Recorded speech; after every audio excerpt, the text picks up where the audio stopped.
Assalamu alaikum everyone. How are you? Always welcome my profile. আমি তো আমার শ্বশুরবাড়ির ছাদকে ভীষণ মিস করতেছি। আমি অবশ্যই আমার শ্বশুরবাড়ি, বাবার বাড়ি সবাইকে মিস করতেছি। কিন্তু সবচাইতে মিস করতেছি কি জানেন? এই তো আমার ছাদ বাগানকে। ছাদ বাগানের টুকটাক ছবি ওঠানো, ভিডিও সব কিছুই আপনাদের সাথে শেয়ার করতাম। যারা আমাকে প্রথম থেকে ফলো করেন তারা অবশ্যই জেনে থাকবেন এবং দেখে থাকবেন। এই ভিডিওগুলো আমি যখন বাসায় ছিলাম তখনকার করা। যখন আপনাদের ভাইয়া ছাদে গাছের কাজ করতে যেত বা বাগান পরিষ্কার করতে যেত, তখন আমি এগুলো ঘুরে ঘুরে ভিডিও করতাম। আর এখন এই গাছগুলো দেখতেছি আর ভীষণই মিস করতেছি এই গাছগুলোকে। আমার শাশুড়ি ফোন দিয়ে বলছিল যে ড্রাগন নাকি পেকে গেছে, ড্রাগন আমাদের খাওয়া হলো না এগুলো। আসলে কেনা ড্রাগনের চাইতে আমাদের ছাদ বাগানের ড্রাগনটা সত্যি অনেক বেশি মিষ্টি এবং সুস্বাদু। আর কেনা ড্রাগন তো ভালোই লাগে না।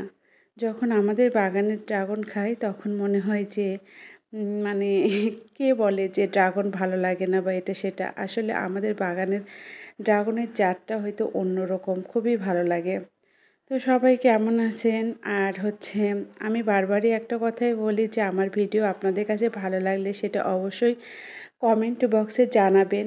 আর ফুল ভিডিও দেখে যদি কমেন্ট করেন তাহলে আমি আমার ভিডিওতে কী কথাগুলো বলছি অবশ্যই আপনি সেটা বুঝে তারপরে কমেন্ট করতে পারবেন। কিন্তু কিছু পাবলিক আছে যারা শুধুমাত্র ক্যাপশন দেখেই কমেন্ট করে। আসলে আপনাদের কমেন্ট দেখলেই কিন্তু আমি বুঝে ফেলি যে কে আমার ফুল ভিডিও দেখছে, দেখে কমেন্ট করছে, আর কে ভিডিও না দেখে কমেন্ট করছে। তাই বলবো যে ভিডিও দেখে কমেন্ট করার চেষ্টা করবেন আর ভিডিও না দেখে কমেন্ট করবেন না। ভাই আপনার এসব কমেন্টে আমার দরকার নাই। আমার 5টা ফলোয়ার্স থাকুক, কিন্তু সে অ্যাক্টিভ ফলোয়ার্স হোক। আমার 5,000 ফলোয়ার্স থেকে কোনো লাভ নাই যদি সে অ্যাক্টিভ না হয়। তাই সবসময় বলবো যে আপনারা অ্যাক্টিভ মেম্বারদের পিছনে ছুটুন।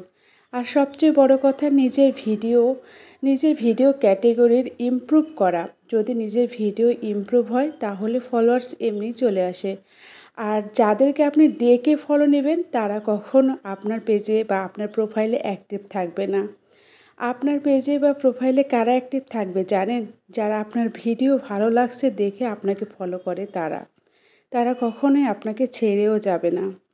তো আমার নিজের ভিডিওই হয়তো ভালো হয় না, জানি না অডিয়েন্সের কাছে আমার ভিডিও কেমন লাগে। যদি ভালো লাগে তাহলে অবশ্যই একটু বলবেন যে হ্যাঁ আপু, বা আপনার ভিডিও ভালো লাগে, বা যদি ভিডিও ভালো না লেগে থাকে, ভিডিওতে কোনো সমস্যা থাকে তাহলে সেটাও বলবেন। তাহলে আমি সেটা ঠিক